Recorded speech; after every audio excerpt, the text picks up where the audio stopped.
Late one night in the spring of 1945, a rowboat drifted out onto a remote Austrian mountain lake, and something heavy went over its side into the dark water below.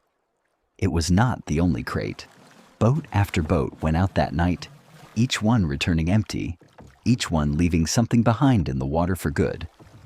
One of the men in the boat kept glancing back toward the tree line as though the mountains themselves might be watching what they were trying so hard to erase. Somewhere at the bottom of that lake still lies the physical evidence of what may be the most successful lie any government has ever manufactured on purpose at industrial scale. This is the story of Operation Bernhard, the largest counterfeiting scheme any government has ever attempted, and by the end, we will separate exactly what is proven from what has only ever been legend. To understand exactly what is still sitting at the bottom of that lake, we have to go back 3 years earlier to a very different kind of workshop. In 1939, an idea reached the desk of Reinhard Heydrich, the head of Nazi Germany's security service. An idea almost too strange to believe. Print millions of fake British pounds and drop them from the sky. The theory was simple and brutal. Flood Britain with enough worthless paper that looked exactly like real money, and ordinary trust in the currency itself would collapse within weeks.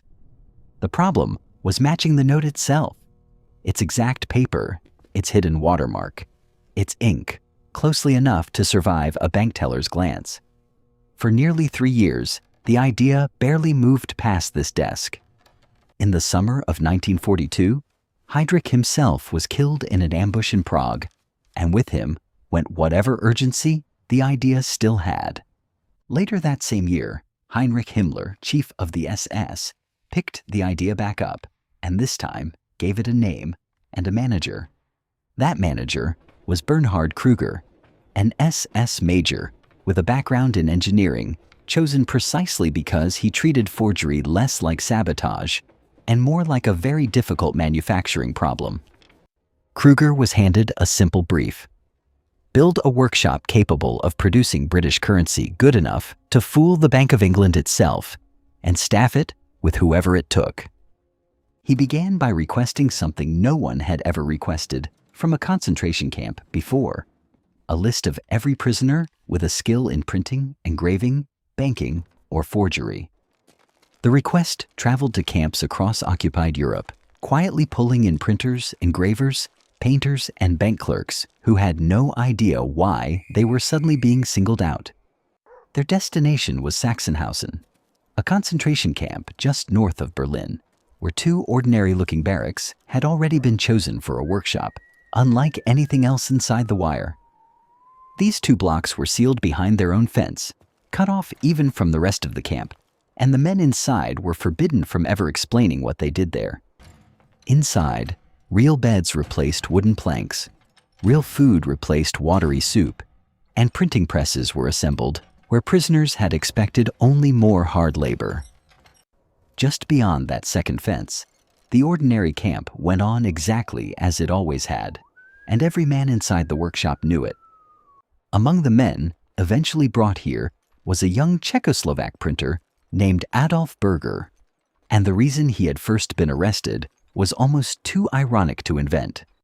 Berger had been a printer in Slovakia who forged baptismal papers to help Jewish families escape deportation, and for that skill he was arrested, sent first to Auschwitz, and eventually pulled into this very workshop.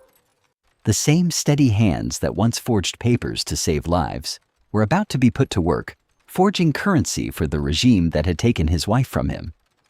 The workshop's most naturally gifted forger arrived soon after, an older Russian engraver named Salomon Smolyanov, who had spent much of his life as a professional counterfeiter even before the war. Within weeks, Smolyanov had become the group's unofficial technical leader, the one prisoner even the guards deferred to whenever a problem seemed impossible. The men were given things unthinkable anywhere else in the camp system: warm beds, decent meals, cigarettes, even a radio, all to keep skilled hands steady and cooperative. There was even a makeshift table for table tennis, an almost absurd detail for men living behind their own private fence inside a death camp. None of it was kindness, it was maintenance, the same care a factory gives to any machine it depends on. Every prisoner in those 2 blocks understood the arrangement perfectly. Their skill was the only thing standing between them and the fence just beyond their window. It is impossible to call what they had good fortune. It is only possible to call it survival, purchased with a skill the guards could not do without. Back in London, none of this was visible yet. The war ground on through blackout curtains and ration books, and money still meant exactly what it always had. The stationer's daughter, barely 20, had taken over most of the counterwork while her brothers were away at war, and she prided herself on knowing every regular customer by name. Inside the workshop, Kruger's demands kept climbing. What began as an experiment was now expected to produce real, usable quantities of currency every single month. Not every prisoner agreed on how hard to work. Some believed flawless notes meant a better chance of surviving the war. Others believed every flawless note only fed the machine trying to kill them. Decades later, survivors would describe small, deliberate slowdowns, tiny imperfections left in on purpose. How much of that was true resistance, and how much was simply the impossible difficulty of the work, is still debated today. The first attempts at matching the paper failed badly. Sheets came out too thick, too thin, or the wrong color entirely, and each failure meant more pressure from Kruger. Kruger visited the workshop weekly, and every failed batch shortened his patience a little further. Everyone in the workshop understood exactly what failure would eventually cost them, even if no one ever said it out loud. So the work continued, sheet after sheet, month after month, the small barracks slowly filling with the quiet, relentless rhythm of a workshop that could not afford to fail. Slowly, though, something the entire German war machine had assumed was impossible started to look almost within reach. But paper alone was never going to be enough. Hidden inside every genuine Bank of England note was a second, far harder secret waiting to be cracked. Neither the stationer in London nor the forger bent over his lamp in Sachsenhausen had any idea they were already moving toward the very same piece of paper. So here is the first real question of this story. If the only way to keep your family alive is to help build a weapon for the people who destroyed it, is that still a choice at all? There is no clean answer waiting at the end of this episode, only what actually happened and what it cost the people who lived through it. What happened next inside those 2 sealed barracks would eventually be called the most successful counterfeiting operation any government has ever run. Cracking that hidden pattern would take the workshop's most brilliant minds nearly a year, and it would change the entire direction of the war effort behind it. Robert, the keeper of the ledger, has sat at this same desk through every story this series has told so far. This is the chapter where his ledger has to record something built entirely out of paper meant to deceive. Every genuine Bank of England note held a second security feature almost no one outside the bank fully understood: a faint pattern woven directly into the paper itself, visible only when held to light. The team built screen after screen out of fine wire mesh, trying to press that same shadow pattern into wet paper pulp. And screen after screen came out wrong. Some screens tore the paper. Others produced a pattern so muddy it looked nothing like the crisp shadow inside a real note. Eventually, the team tried something closer to photography than papermaking, etching the pattern with painstaking precision instead of pressing it by hand. The first results from this new method were the closest yet, close enough that even Kruger leaned in for a longer look, but still not close enough to pass. It was Smolyanov who finally solved it, hand shading a fine mesh mold himself, adjusting it thread by thread until the pattern held light exactly the way the real note did. When the finished sheet was finally held up to the lamp, the pattern inside it looked exactly like the shadow inside a genuine Bank of England note. There was no cheering. Whatever pride the men allowed themselves in that moment was tangled up completely with exactly what they had just made possible. Kruger examined the sheet for a long moment, said almost nothing, and simply nodded, which in this workshop had become the closest thing to praise anyone ever received. After nearly a year of failure, the single hardest technical problem of the entire operation had finally been solved, and the workshop moved on to matching everything else. Next came the engraving itself, the fine portrait lines and delicate ornamental borders that took the Bank of England's own craftsmen years to master. Each plate took weeks of steady, exhausting handwork, and a single slipped line could mean starting the entire plate over from nothing. Even the ink itself had to match precisely, a very particular shade that shifted subtly depending on the angle of the light, another secret the bank had never published. Then came a problem no amount of craftsmanship alone could solve. The Bank of England kept meticulous records of every serial number it had ever issued. The solution was to reuse number ranges the workshop believed had already been issued and quietly retired, hiding new fakes inside old, forgotten paperwork instead of inventing something new. It was a clever trick, hiding new fakes inside old, forgotten paperwork, but it also meant the workshop now had to track every number it used as carefully as the bank itself did. With paper, watermark, engraving, ink, and numbering all finely aligned, the workshop ran its first complete sheet through the press. The finished sheet was carefully cut into individual notes, each one indistinguishable, at a glance, from money already sitting in someone's wallet across the channel. Genuine note and forged note were laid side by side under the lamp one final time, every visible feature checked against the other.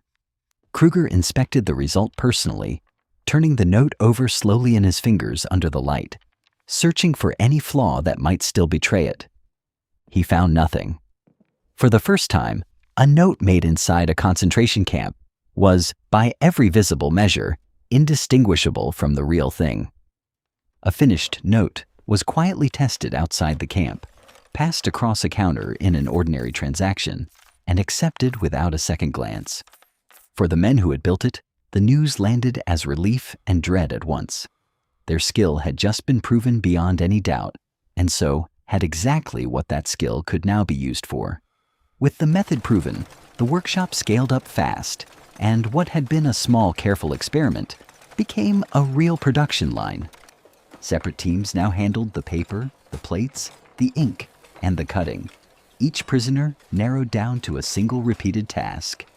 Hour after hour.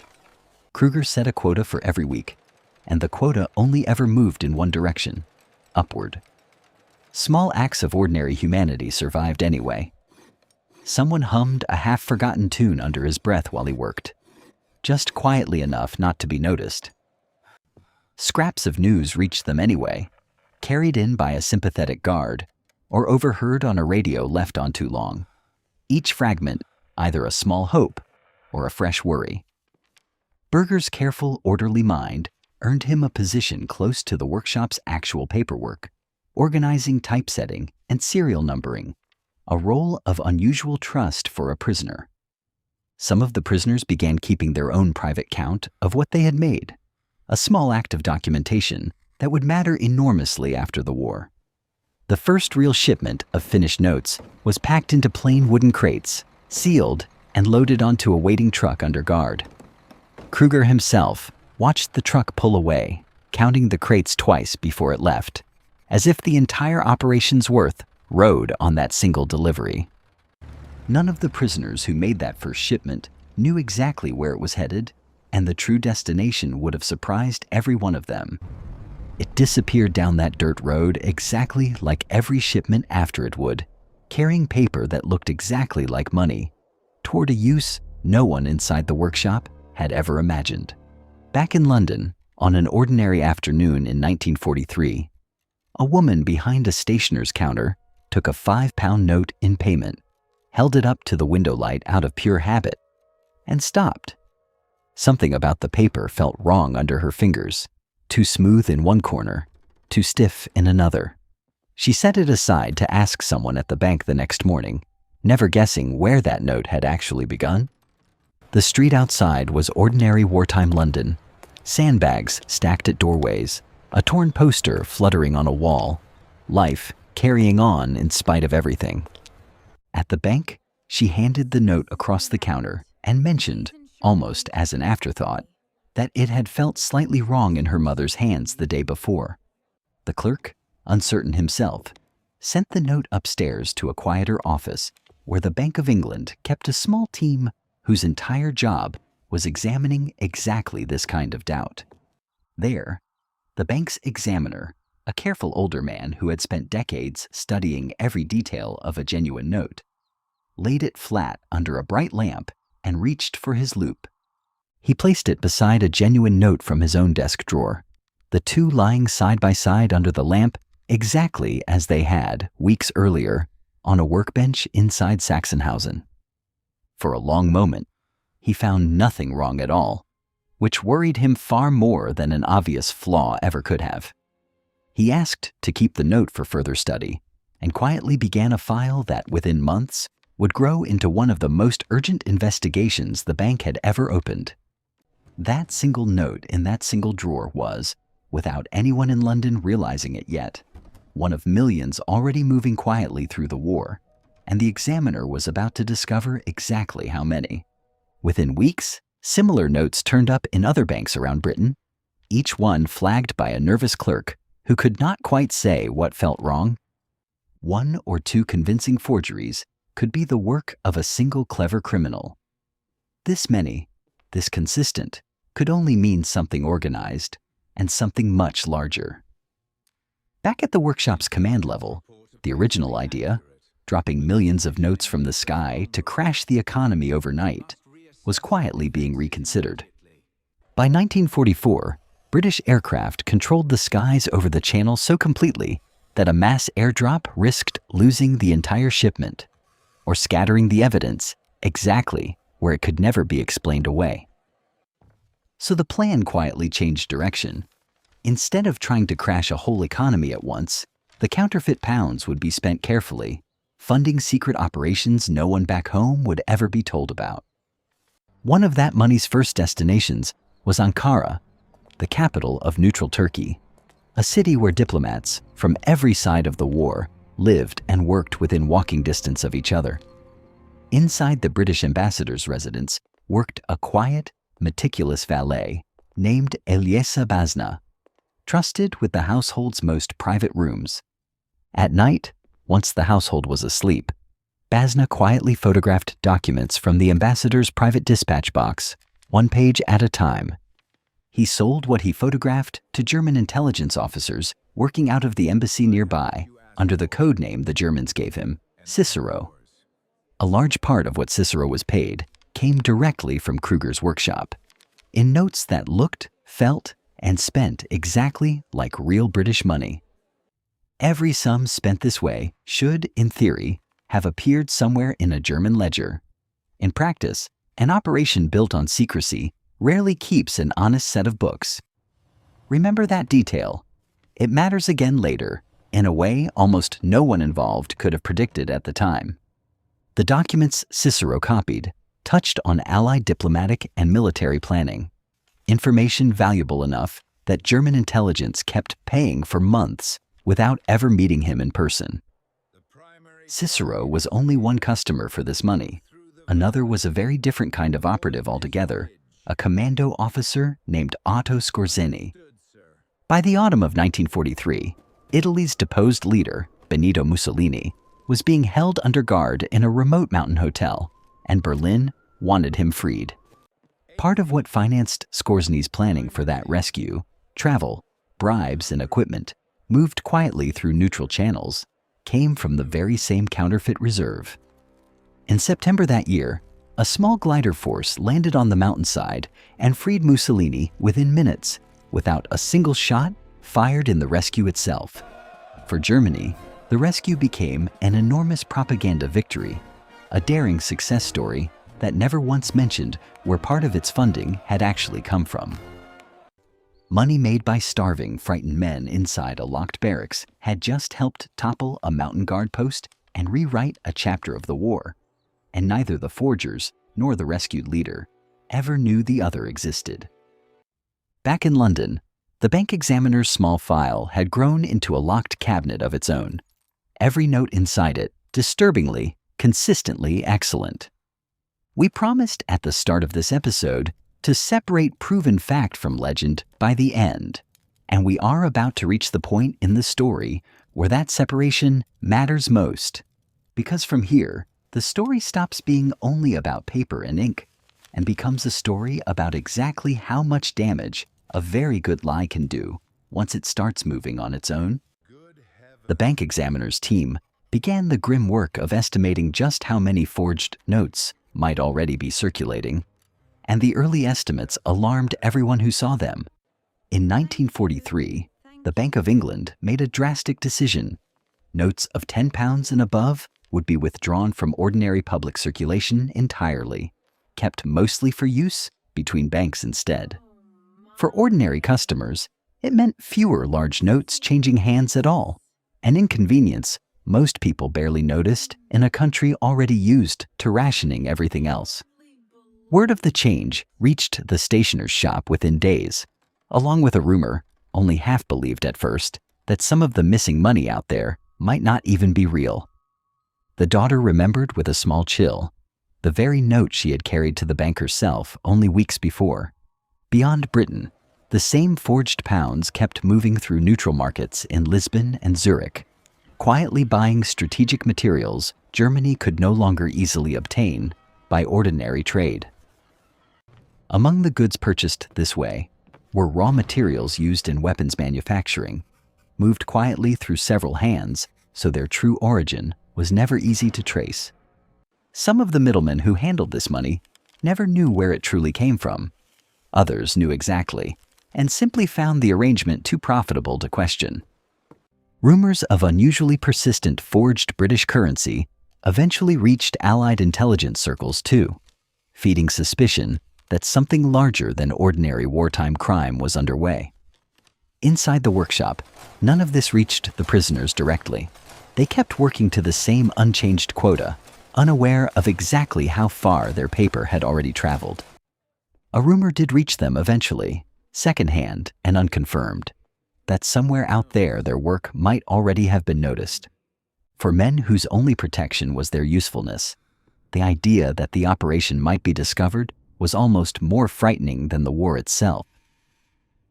Kruger reassured his own superiors that production would continue regardless, treating rumor and risk the same way he treated every other obstacle, as a problem to be managed, not feared. The quota on the workshop wall did not move. If anything, in the months that followed, it climbed a little higher still. By early 1944, the bank examiner had reached a conclusion he found genuinely disturbing. Whatever was producing these notes was not a lone criminal working from a back room. The precision, the scale, and the consistency all pointed towards something organized at a national level, a conclusion he carried carefully up to far more senior officials. That meeting quietly set in motion something far bigger than catching a forger. Britain began planning an eventual permanent redesign of its currency's security features. Nothing about currency security would ever quite go back to how it had been before this case, though the full redesign itself would take years longer to complete. None of this reached the stationer's shop directly. Life there went on exactly as it had for 4 years. Rationing, blackout curtains, and the small daily routines that made the war bearable. The bank examiner, alone in his office late one evening, admitted something to himself he never wrote in any official report. Whoever had made these notes was, by any measure, extraordinarily skilled. He pictured a forger working in a comfortable studio somewhere, well paid and free. He had no way of picturing a locked barracks, a fence, and men whose only wage was another day of survival. The examiner and the forger never once knew each other's names, yet each had shaped the other's nights for the better part of a year, one from behind a lamp in London, the other from behind a lamp in Sachsenhausen. Neither man yet knew that within a year the entire operation, presses, prisoners, and every hidden crate of finished notes would be forced into a desperate retreat toward the mountains. In 1944, impressed by the workshop's success, Himmler ordered an even harder expansion. Kruger's team was now expected to counterfeit American currency as well. American bills were built entirely differently from British ones. Different portraits, different borders, different ink, and the workshop had far less time to learn all of it from scratch. Some progress came quickly. Matching every last detail did not, and this time, the workshop was racing against a clock no one inside it could see. Far beyond the workshop's walls, the war itself had already turned decisively against Germany, and the front line was moving steadily closer with every passing month. By early 1945, the sound of distant artillery had become a regular part of life inside Sachsenhausen, closer some nights than others. Soviet forces were advancing steadily on Berlin from the east, and Sachsenhausen sat directly in their path. In April of 1945, the order finally came. The entire camp, including the workshop, was to be evacuated immediately. Prisoners were ordered to pack every press, every plate, and every remaining crate of paper, as though the workshop itself could simply be picked up and carried away. Within a day, the two barracks that had held the workshop for nearly 3 years stood almost entirely empty. Everything, machinery, prisoners, and crates of finished and unfinished notes, was loaded onto a line of waiting trucks. The convoy pulled out of Sachsenhausen for the last time, heading south, away from the advancing front, toward the mountains of Austria. Days on the road brought them into the Austrian Alps, a landscape as far removed from the flat plains around Berlin as the prisoners could imagine. The workshop's final home was a cramped tunnel complex carved into a mountainside near a village called Redl-Zipf, a strange damp setting for a printing press. Inside, the air was cold and damp, water dripping steadily somewhere in the dark. The presses reassembled between bare rock walls instead of proper barracks. Even here, in a cave deep inside a mountain, something is still being written down, because it always is, in every place this series has ever visited. Among the SS guards themselves, the mood had shifted from discipline to something closer to desperation, as the war outside grew clearly, unmistakably lost. Astonishingly, the presses kept turning anyway, producing a last, diminished trickle of notes, even as everyone inside the mountain understood the war was ending. The prisoners' fear had shifted too, from fear of failing a quota to a colder, more basic fear of what happens to people who know a secret once that secret no longer needs keeping. A rumor moved quietly among the prisoners, never confirmed, never quite denied either, that orders existed somewhere for what should happen to them once the mountain workshop was no longer needed. What Kruger did with that order, whether he slowed it, softened it, or simply let circumstance intervene, is one of the most genuinely disputed details in this entire story, and we will return to it honestly at the end. The final weeks of April brought constant movement, guards arriving and vanishing, orders changing daily, the entire mountain operation fraying at the edges. Then, in the last days of April, a final order arrived. Every trace of the operation, every press, every plate, and every remaining crate was to be destroyed. The same order, according to surviving accounts, was understood by everyone present, to include the men who had built the operation in the first place. That same night, a small convoy was assembled to carry the crates, the plates, and the presses one last time, this time toward a remote alpine lake. The convoy wound its way up a narrow mountain track toward Lake Toplitz, a deep, remote body of water hidden among steep forested slopes. Lake Toplitz was already known locally for its unusual depth and its layers of sunken logs near the bottom, a place where something dropped into the water rarely came back up on its own. One by one, wooden crates were rowed out onto the lake and tipped over the side of small boats, sinking quietly into the dark water below. The steel printing plates followed the crates down, along with tools, molds, and everything else that could ever prove the workshop had existed at all. By the time the boats returned to shore, nearly 3 years of the largest counterfeiting operation ever run, lay quietly sinking into the dark of an Austrian mountain lake. The SS officers who carried out that night's work scattered in the days that followed, most of them never speaking of it again for the rest of their lives. Back at the tunnel, the prisoners were divided into 3 separate groups and told only that they were being moved to a nearby camp called Ebensee. What none of them knew was that an order already existed for what should happen once all 3 groups had safely arrived. The first group left by truck early that morning and reached Ebensee within hours, disappearing quickly into the wider chaos of the camp's general population. By the time anyone thought to separate them out again, the first group had already blended into thousands of other prisoners, and the moment for carrying out the order had quietly passed. The second group left soon after and arrived the same way, swallowed into the same enormous overcrowded camp before anyone could act on the order that concerned them. The third and final group was not so fortunate at first. Their truck's engine failed partway down the mountain, stranding them on the road. With no working truck available, the guards forced the group to continue on foot, a grueling 2-day march along steep mountain roads. For 2 days, the group had no idea whether they were walking toward safety, toward another camp, or toward something far worse. By the time the third group finally came within sight of Ebensee, the camp ahead of them looked strangely, unexpectedly quiet. The guards who were supposed to be waiting for them had already fled, terrified of the approaching American army, leaving no one behind to carry out any order at all.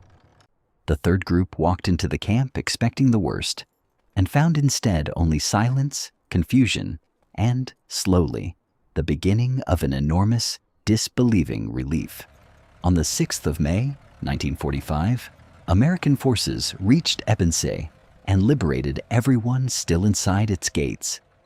This is not a triumphant ending. The wider camp system around them had cost an almost unimaginable number of lives, and the workshop's survivors carried that weight with them for the rest of their years. Adolf Berger, Salomon Smolyanov, and most of the workshop's other forgers survived the war. Millions of other prisoners across the wider camp system did not.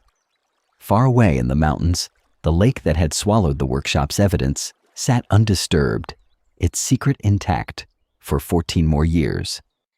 Adolf Berger returned home to Slovakia in the summer of 1945, carrying almost nothing and hoping desperately to find his wife still waiting for him.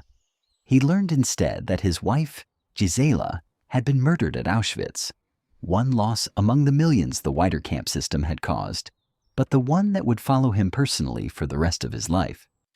He rarely spoke publicly about that particular loss in detail, though everyone who later met him could sense exactly how much it still weighed on him. Bernhard Kruger was captured by Allied forces shortly after the war and held for questioning about the operation he had spent 3 years running. What investigators found was unusual. Several of the very prisoners Kruger had once managed came forward unprompted to describe how he had treated them. Compared to many SS officers of similar rank, Kruger ultimately received a relatively light sentence, a fact several historians and survivors themselves still find genuinely uncomfortable to sit with today. Berger spent much of the following decades testifying at trials, determined that the true scale of what he had witnessed would never be quietly forgotten. For the rest of his long life, he traveled to schools across Europe, telling students exactly what happened inside those 2 barracks, in his own words, again and again. In 1983, he finally published his own account of everything he had witnessed, giving the operation a permanent, first-hand record in his own voice. Decades later, his account became the basis for an award-winning film, introducing this entire story to millions of people who had never heard of Operation Bernhard before. Salomon Smolyanov, the workshop's most gifted forger, survived the war as well, though far less of his life afterward was ever written down or confirmed in detail. For 14 years after the war, Lake Toplitz kept its secret exactly as the fleeing SS officers had left it, undisturbed at the bottom of a remote Austrian valley. In 1959, a team of divers, backed by a European magazine determined to test the old rumors, arrived at the lake with proper equipment for the first time. The divers descended slowly through increasingly dark, cold water. Past the strange layers of sunken logs the lake was already locally famous for. Near the bottom, a diver's light caught the corner of something unmistakably man-made. A wooden crate, half buried in silt, exactly where the legend said it would be. Inside, waterlogged but still clearly bundled, were thousands of forged banknotes, exactly as they had been packed 14 years earlier. Further dives brought up the printing plates as well, confirming beyond any doubt that the old rumors about a Nazi counterfeiting workshop had been entirely true. News of the discovery spread quickly, and for the first time, the general public learned the full scale of what had happened inside those two sealed barracks. Not everything hidden in that lake has ever been found. Treasure hunters and amateur divers still search its depths today, chasing rumors of even more still sitting in the dark. The most lasting consequence of Operation Bernhard was not the lake itself, but what it permanently changed about how the world protects its money. Complex watermarks, security threads, and shifting color inks, the very features banknotes still carry today, all trace part of their lineage back to the scare this operation caused. A banknote has never been valuable because of the paper it is printed on. It is valuable only because enough people agree to trust it, which is exactly the trust this entire operation was built to break. We promised at the start of this episode to separate what actually happened from what has only ever been legend. Here is that promise kept. The popular image of German bombers dropping millions of fake pounds over British cities never actually happened. That was the original 1939 concept, quietly abandoned once Allied air power made it impossible. Were the forgers unwilling slaves resisting at every turn, or skilled craftsmen quietly proud of an impossible technical achievement? Honestly, the survivors themselves never fully agreed with each other, and neither answer erases the other. Not every forged note the workshop produced ever actually reached a wallet or a till. A very large share of the total output was never circulated at all and simply ended up sinking into that lake instead. Cicero, the valet who sold Britain's secrets to Germany, did not live comfortably ever after on his payment. A large share of what he was paid turned out to be worth almost nothing at all. Was Kruger simply a monster? Several survivors themselves would not fully agree with that label, and their own testimony is part of why his sentence was as light as it was, a fact that still unsettles people who study this case today. The 1959 dive did not recover everything believed to be in that lake. The legend of more still hidden in the dark keeps drawing amateur divers back decades later. Finally, was this uniquely a Nazi evil, separate from how nations normally behave? Financial warfare, in one form or another, existed long before this operation and has continued in new forms long after it, a pattern worth watching honestly, rather than filing away as a closed chapter. That is the full ledger on Operation Bernhard, as honestly as this series can tell it, proven fact laid directly beside the parts that remain genuinely, permanently uncertain. Robert turns back through the ledger's older pages one more time. A young forger's white paper, a stubborn banker's ransom demand, a currency trader's bet, a paper king's rise and fall, a modern weekend the banks nearly did not survive. Each chapter this series has told so far. He pauses on one older page, longer than the rest, tracing a single faint line with one ink-stained finger before moving on. Then he turns to a fresh page at the back of the ledger and dips his pen. He writes a single line, steady and unhurried, the way he always does, whatever the chapter, however hard it was to live through. He closes the ledger gently, the gold coin still resting on its cover, and sits back, unhurried, watchful, waiting for whatever chapter comes next. For just a moment, he looks up, calm and unreadable, before turning back toward the candle. We keep making this series because stories like this one get flattened into simple villains and simple heroes far too easily. The full ledger is almost always more complicated and more human than the legend that survives it. So here's a question worth sitting with. If you found a note in your own change tomorrow that felt slightly wrong in your hand, would you actually stop to check it? Or would you spend it and move on?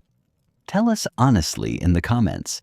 If stories like this one, where ordinary paper becomes an actual weapon of war, are the kind of history you want more of, subscribing costs nothing and means the next chapter finds you the moment it is ready, instead of you finding it by accident. This series tells real history for general education and entertainment, drawing on documented sources and clearly marking where honest disagreement still exists among historians. It is not financial advice, and it is not offered as the final word on anyone's character. Next, in this season, we leave the battlefield behind for a very different kind of failure, when a room full of the smartest mathematicians on Wall Street built a trading model so confident in its own numbers that almost no one thought to ask, what happens if the model is simply wrong? Until then, the ledger stays closed, the candle stays lit, and the next chapter waits exactly where it always does. Thank you for spending this chapter with the ledger. We will see you in the next one.